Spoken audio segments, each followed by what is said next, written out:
Okay, welcome to this is Share Beer 427.2 and definitely going to be a much shorter show. But unfortunately, we kind of have to do it this way. Let me pause my thing over here. So in any case, if this works, then this will actually end up being our new format. But we'll see. I don't know if it's going to work actually, but we'll see. In any case, let's go ahead and jump right into it and get into Mark. What do you have, bro? Okay, I'm finishing up my warm-up beer, a Rogue Dead Guy Ale. Okay. Which I had it a couple years ago, but I haven't had it in a while, and I saw these cans, which are pretty cool. I really like their style on their cans. I noticed those cans this week as well. Yeah, I saw it too. I was like, hey, that's pretty cool. And that was $10 for a 6-pack. So yeah, right in there. Yeah. And I mean, it's just a nice, what is it, like 6.7%, 6.8%, slightly hoppy. I guess they call it a Maibach. Is that what they call it? Maibach style ale, I believe. So it's just a good one. Pretty good. And then I got my second beer is in a big glass like this. Oh yeah, I love nice. those. That's a fest mug. That's an original. Thank you, Bump, for reminding me that I have that glass, because I went and got the beer that goes into the glass with the name on it. So I think I'm good. But it's going to take it's going to take half a 6-pack to fill up this glass. Yeah, they are big. They are definitely big for sure. I think I see a German logo on that glass. Yeah, you probably do.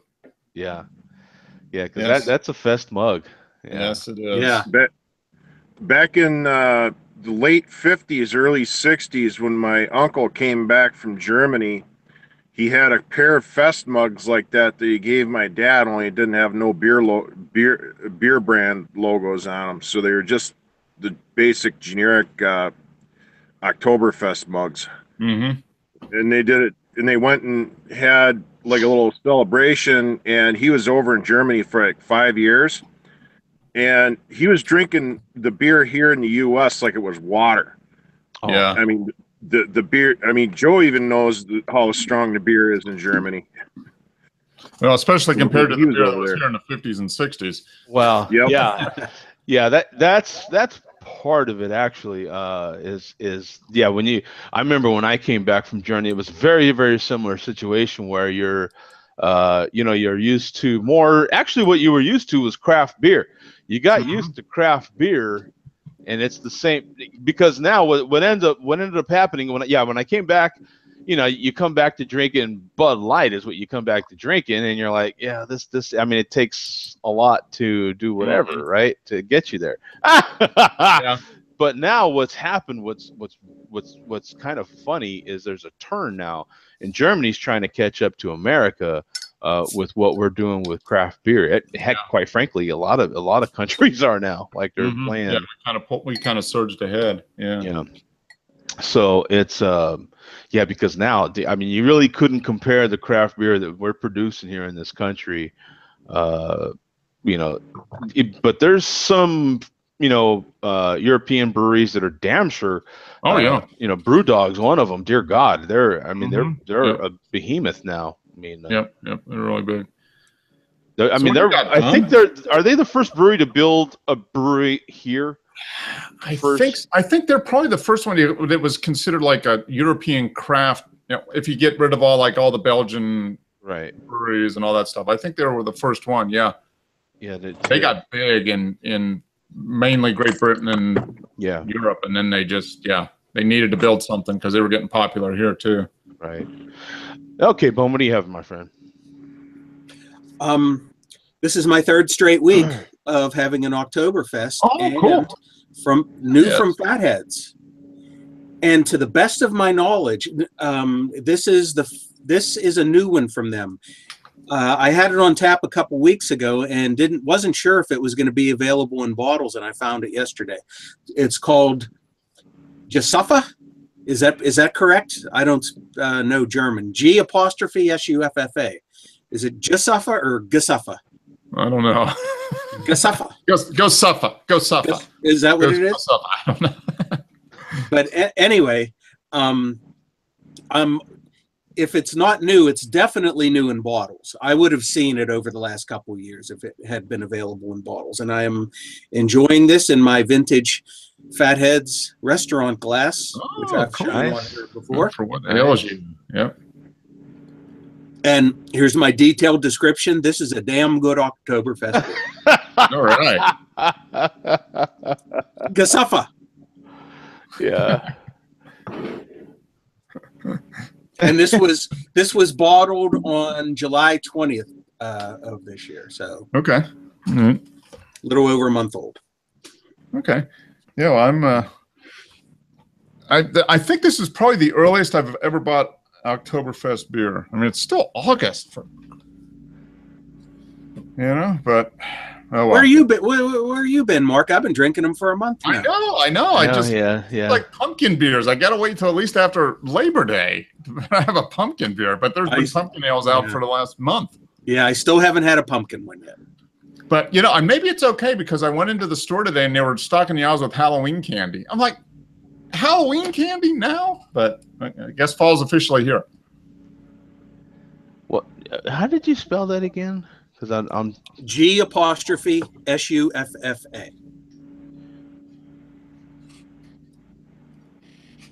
FUFFA? SS as in Sam. SUFFA. Oh, okay. Yeah, now we got it. All right. Yeah. I think I figured this out. That's interesting. A little bit of a tough one to find there. Let me see here. Yeah, we've got it on Untapped. And I can't find it on their website. That's funny. But it's considered a Marzen. A Marzen. Are all Oktoberfest considered Marzens, Mark? I think that's the style. I believe so. Yeah. Yeah. So on here, it's got 966 ratings. Okay. 850 in the last 30 days. So yeah, that's a pretty darn new beer. Mm-hmm. Yeah, because I don't see it on their website. I was looking through their brand new one. Yeah. Yeah. It just got released in the last week or so, probably. Yeah, because they've got looks like some other German beers. Here's an Oktoberfest Bavarian Fest beer, a German style lager. That's their limited release. On the seasonal, I didn't see anything either. So they have the Spooky Tooth Imperial Pumpkin Ale. Yeah, that's an annual one for them. That's been around for a while. So that's one of their regular seasonals. So you look under their little list here, and I don't see it. So it must be that new a beer, like it's. But in any case, a 3.71 bottle caps, 3.5 ABV, 25 IBUs. Let me see.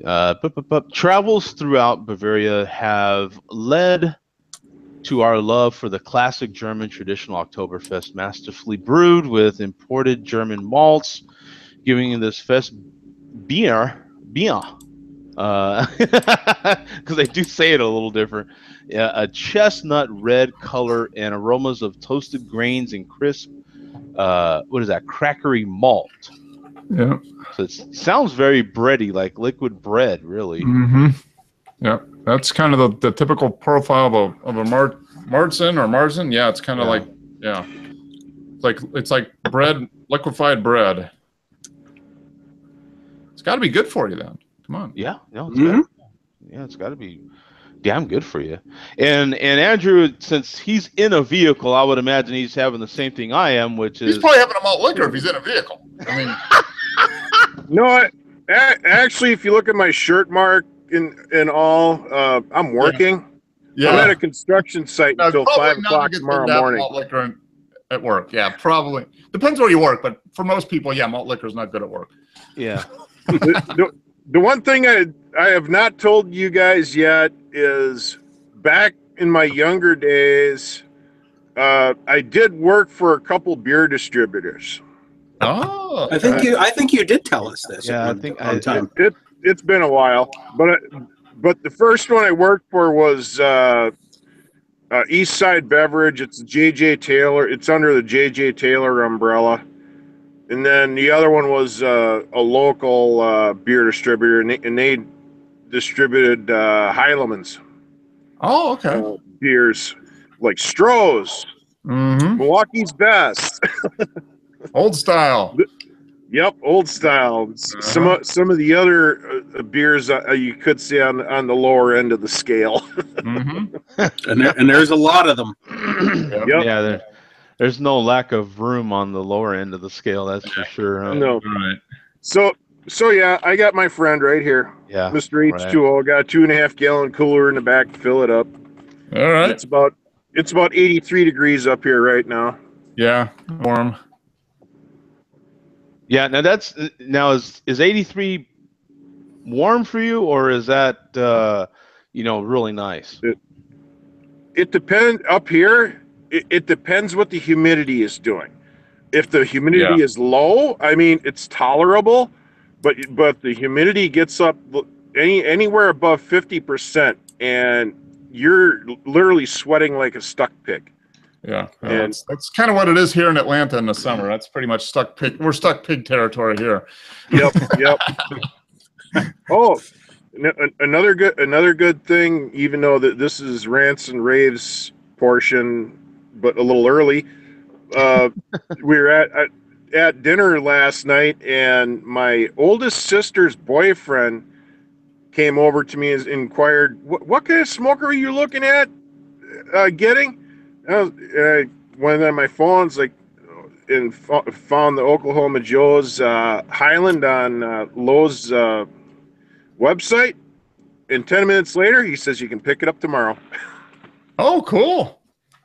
I got 3/4 of it put together. I got the main barrel on the legs, and I got the handle on that one, but I still got to get the Nomex fire seal for the doors in between the firebox and the main smoker barrel. Okay, yeah. That's awesome. Yeah, that you know what's funny too is anybody that's bought a grill, man, they're not easy to put together. Them grills. No, it's well worth paying somebody the charge to assemble it, because what a pain! Well, Big Green Egg you don't need to assemble. It's just a big ceramic thing. You just dump it in its cage and you're good. This thing, in the instructions, it actually said, make sure you have a friend when assembling this. I did it solo. Yeah. Yeah. But I also lifted and worked smart, not harder. Right. Yeah. Right. Yeah. Yeah. That's the key, because those smokers, if they're really good quality, well, the better quality your grill or your smoker, the heavier it's going to be. So that's probably why they're saying some of the parts of that thing could be pretty stout. The smoker and the firebox, this thing, I think are about like 10, if not 8 gauge steel. So you're just shy a 1/4 inch plate. Yeah. Now let's talk a little bit about. So we got a few minutes here. I have lots of time left. Yeah, we have a few minutes. So I wanted to talk a little bit about the fight. Did anybody happen to watch the fight Saturday? I didn't, but I heard it was actually okay, considering. I mean, it went 10 rounds, didn't it? Did you watch it, Bum? No, I found no way to watch it for free, so I didn't watch it. Right. I just listened to the color commentary on ESPN on the radio. Oh, okay. Yeah. The next morning, before I left for work early in the morning, I did find a 30-second clip of what led up to the TKO, and that's all I needed to see. So, all right. So you're talking, Joe. I'm gonna fill up my fest. I've got Polliner beer. Polliner. So it should be a liter. There's one. That's going to be the whole rest. A liter mug, and these are these chintzy European bottles where they only give you 11 ounces. So I'm assuming 3 bottles equals 1 liter. So there's 2. Looks like you got about what? No, a 3-finger head in there now. Yeah, we'll see. I think I'm going to be right about there, because I think the line is right. It's for the right head. here? I think if you do it right, well, you're going to be a little bit more ahead on the head. Yeah. A little more head. But there's 3. Yeah, it's gonna be pretty close. Yeah. You got it. 3. Very, very all good, I Mark. need now Look is at like that. a double D cup, and I could work the Oktoberfest. That's it. if you This had, thing is heavy though. Man, I don't know how those chicks carry like 20 of them. you know what? And it's no, I've Because this thing literally seen weighs it. like this thing weighs probably 10 pounds. I've seen it. They carry, those girls can carry in like 4 or 5 of them per hand, full of beer, and Well, Mark, and they're not. But when they carry them, they don't mess around, man. They'll kick you, push you, anything out of the way. Yeah. Oh yeah. You just said it, Mark. If they can carry around those double D cups, they can carry around those cups too. Yeah. I think something else, man. It is something else. I think it also depends on how big your meat hooks are too, because I've seen girls carrying between together 10 and 12. So you got to figure that those glasses take up a little bit of space. So you got long fingers. Yep. No. But no, this is a good one. This is a good classic Oktoberfest beer. Very tasty. Now, I don't think I've had the Oktoberfest from Pioneer, that's for sure. Yeah. Workout, man. I'm getting my workout in. It's it's funny too, because I haven't really, I think there's only been maybe a handful of times since my time in Germany that I've drank from. I have a Rams mug that's the same way, and I think just for for the fun of it, I've tried to drink out of it, and it's like, oh man, it's so heavy. Yeah, I mean, it's to me, it's like trying to drink a 40.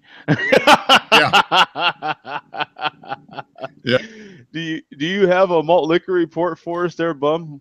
I do, Joe, but I'll leave it up to you if you want to save it till next week. Yeah, it can always wait. We can just wait. Yeah, let's get into the rant and rave. We haven't done rant and rave in a long time. So, and Andrew, I think, kind of led it off. Did you have a rant for us? That sounds like a damn good rave. Not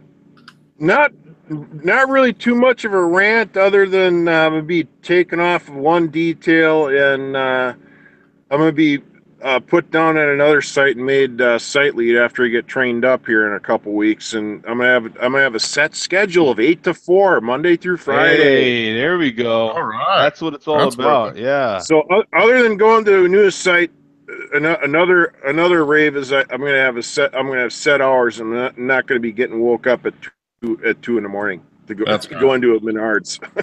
yeah, that's good. That is good, man. Yeah, because, man, not knowing your schedule, we have 10% of our roster at my job is on call as well. And, you just, you feel for those poor guys that. Yeah, because you can never plan anything because you just don't know. Yeah. And at my old terminal when I was still in Albuquerque, the 10% that were on that roster, I mean, we had shifts every 4 hours, so you're on call every 4 hours. I mean, that was really, over here it's not as bad. There's a heavy emphasis on daytime hours. You know what I'm saying? So you're on call, but you pretty much know roughly a time frame you're going to get into work. But over there, and when I was still in Albuquerque, man, those poor guys, man, every 4 hours you're on call. So it's.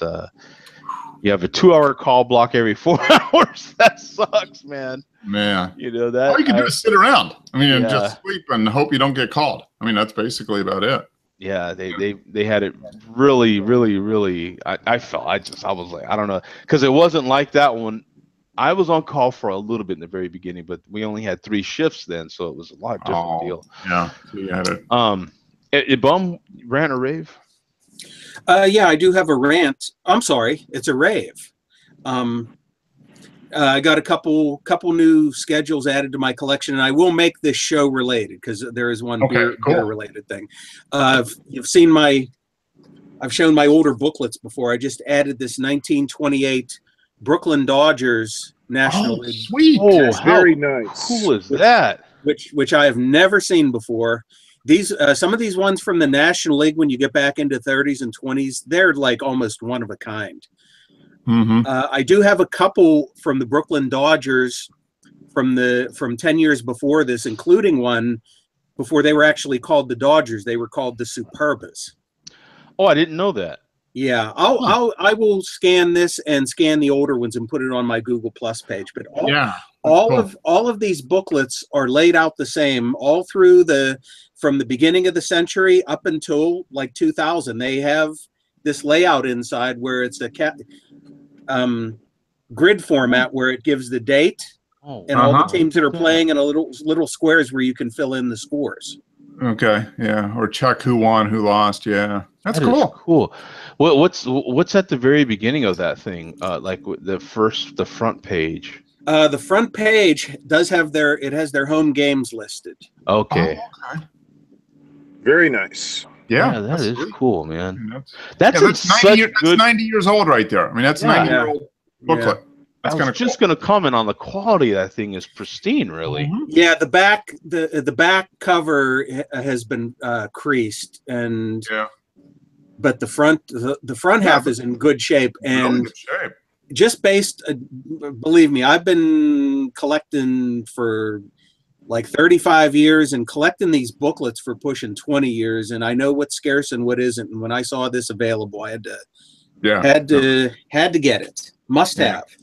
Now, do you have like a wish list of all the stuff you list, and then if you find it, then I have a list of everything I have, because I don't. Some people have a wish list, but you can't really have a wish list because you don't know what all exists. Yeah. So to me, it's safest just to list what I have. Anything not on my have list, I need. Okay, that makes sense. Whether it exists or not. So here's something more recent. I got this for $5 the other day. It's a Corona keychain. Oh yeah, those are sweet. It's a Corona bottle keychain, but what's very cool about this, and I don't know how this escaped me. This is 10 years old. It's got one of those spring-loaded pull-out things, and it's the 2007 NFL schedule on it. No way! Really? Yeah. How about that? And it's two-sided. Okay. NFC, AFC, or whatever. And it just brings back. That's pretty everything cool. A man needs: beer and football and keys. Yeah. I mean, and I've seen an opener as well. Is it an opener or no? No, but along with that, I did get a keychain bottle opener from Michelob Ultra, which is an opener. But I also got just a generic Corona keychain. Okay. But I got it for the schedule. That's why neat. So I've seen this mechanism in ballpoint pens before. I have numerous schedules on ballpoint pens with that. Really? Yeah, spring-loaded pull-out mechanism, but I've never seen one on a keychain before. Huh. Wow. I'm kind of wondering why you would have it on I do remember pens. I do remember that Pirates had one, I think. Yeah, back in the day. I think my dad had one. If I remember. Huh. Yeah. On a pen. Yeah, I have them for the Steelers up until a couple years ago. I like about 5 straight years worth. A couple for the Milwaukee Brewers. I think one for the Mets. A couple others too. Are these plastic pens or some of them metal? Yeah. No, they're all plastic. Okay. Yeah. I was wondering because pens is a whole nother collectible in and of itself. Yeah. My dad collected pens. Really, it's kind of actually my 15th year here at the company. My gift was a pen set. My 15-year anniversary gift was a pen. To some, that sounds kind of ridiculous. I know my daughter's was kind of like, huh? You know what I'm saying? Nobody writes anymore. Yeah, what's a pen? You know what I'm saying? There's the Steelers one from 2014. Yep. Yeah. Wow. That's cool. And it's got Heinz Field on the back. Yep. Wow, I've never seen those before. That's cool. That is cool. Yeah, thanks for sharing that, Bum. That is pretty cool. Sure. Mark, you got a rant or a rave? I got a rave. Vacation. We're taking off tomorrow. We're gonna go. We're gonna do our big loop up to Chicago, over to the Quad Cities, back down home. And I've got a planned stop on Thursday at Three Floyds Brew Pub. So cool. Depending what they have, I mean, I've got it. I planned it out. We got a hotel like a mile and a half away, and I plan on getting there like mid-afternoon and just enjoying pub food and lots of beer. And then Pam can drive to the hotel, and I can go to sleep. Yep.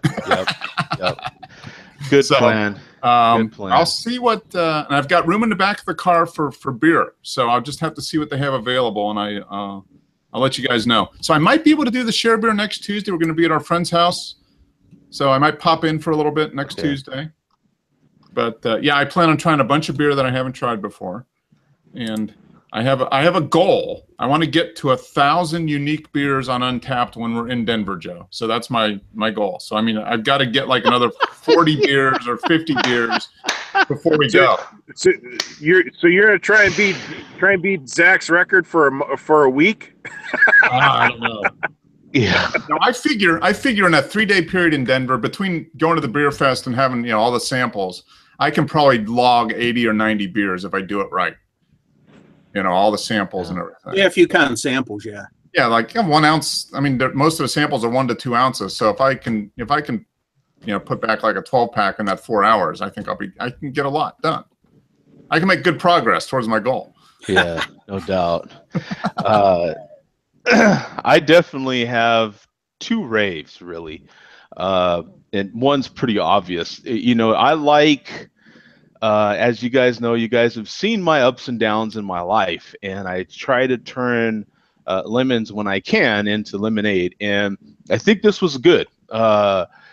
We were throwing a bunch of lemons a while ago, and I think this worked. We turned it into lemonade, and this is a perfect example of how I said in the very beginning of the year, man, this is it, man. Like we make choices, and we can make things positive, or we can keep it negative. You know what I'm saying? It's like it's a choice you make, and as hard as it may be, because it's bugging the crap out of me, trust me. But we learned from it really quick. The 4 of us together did. Well, Tom was here as well, but we learned really quick, and we turned it around and made it a positive, and I absolutely love that part of this show, and so it just kind of shows live. Actually, that happened on. I mean, they couldn't do it anymore. So I think this worked, and so this showed how we can kind of move forward with this show in the future. So thank you to you guys for that, and to everyone that watches, because unfortunately for a lot of people that want to join in live, we might have to switch here in the near future. We'll try it again. But if we have any more fails like that, then we'll just have to go to something like this, where it's kind of invite only. You'll be part of the club. You have to learn the handshake and all that. Yes. I have a feeling, Joe, you might be safe for another couple of years. Yeah, we seem to run into something, a roadblock, if you will, and then we move forward. Also, though, man. I don't know if it's a rave or what it is, but my heart goes out to all those people that are in Houston. We didn't get to mention it on this portion of the show, so I want to make sure to mention it now. I don't know all the details like the rest of you do. I literally don't watch TV, but I did catch up on some of my audio podcasts last night. And to hear the devastation that's happening down there is just insane. I haven't seen any video, I haven't seen any pictures, but I will. By tomorrow I'll be pretty knowed up. You can get caught up pretty quickly on YouTube. To hear, what did you say, Mark, earlier? 4 feet of water? Yeah, anywhere from like 4 to 12 feet of water over a large portion of Houston. I mean, so yeah, it just. Trillions of gallons of water that shouldn't be there, basically. That's just awful. I knew it had to be pretty serious when I saw the Red Cross banner across Amazon's website, across their app. And that would be another tip, I guess, that I can give. A lot of people around the world are probably hearing about what's happening in Houston and want to help. be careful what charitable donation you give and who you give it to. Make sure you can afford it. You know what I'm saying? Don't just, do it an emotional thing where you're, make sure you can afford it for one. Make sure you don't overextend yourself. Keep yourself on track. At the beginning of the year, we talked about this is our year, man, and we got to stay focused and manage our money better and do this so we can be successful on our own level. So make sure you don't give 20 if you can only afford 5. You know what I'm saying? Don't overextend yourself, but you want to help out. Hey, $1, $5, $20 helps a lot. You know what I'm saying? But make sure you know who you're giving the money to. Make sure it's to a reputable company where you know that money's actually going to touch someone in Houston, and it's not just touching someone else's hand and they're putting it in their pocket. Yeah.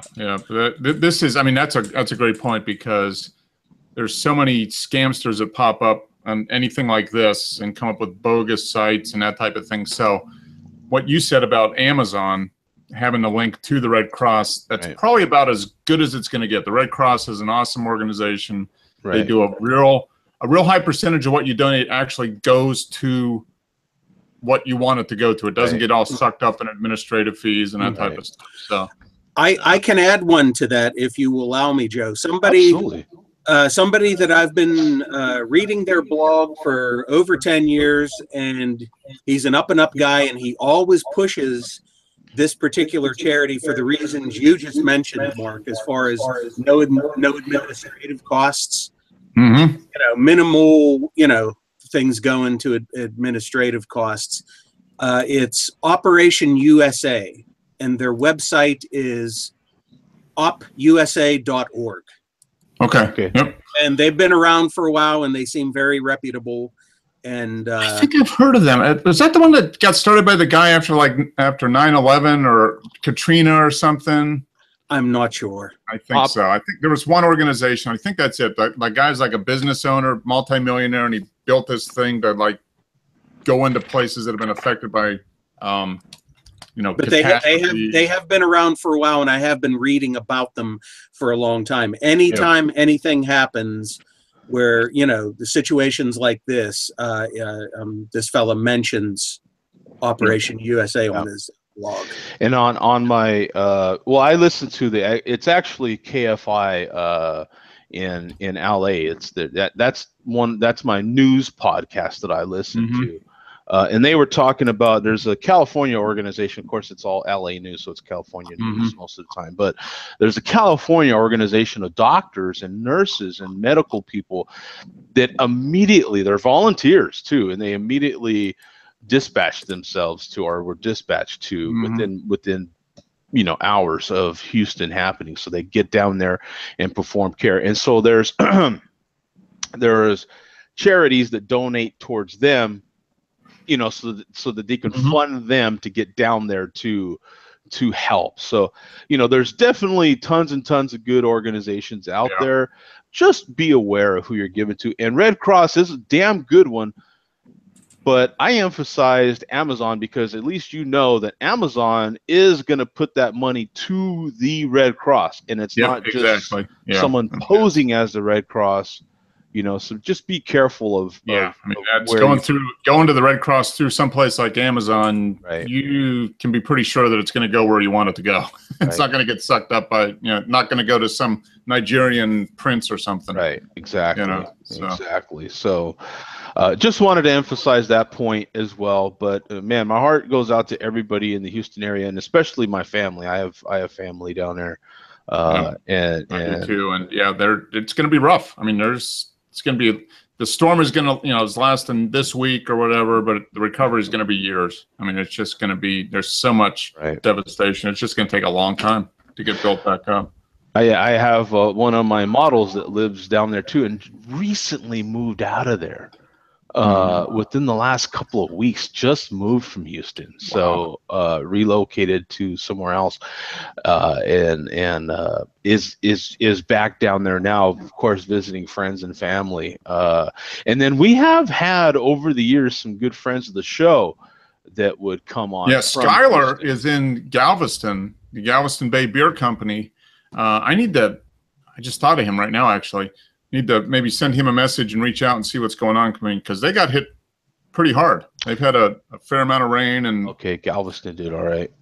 Galveston Bay Beer Company is the place he's at. So, yeah. Wasn't Sparky that's joined us over the last few Drunken One / Sparky? He's in Texas somewhere. I'm not sure where. I'll say he's like Austin or San Antonio. Yeah, or I think he's north of there. Yeah, I don't. Okay. Yeah.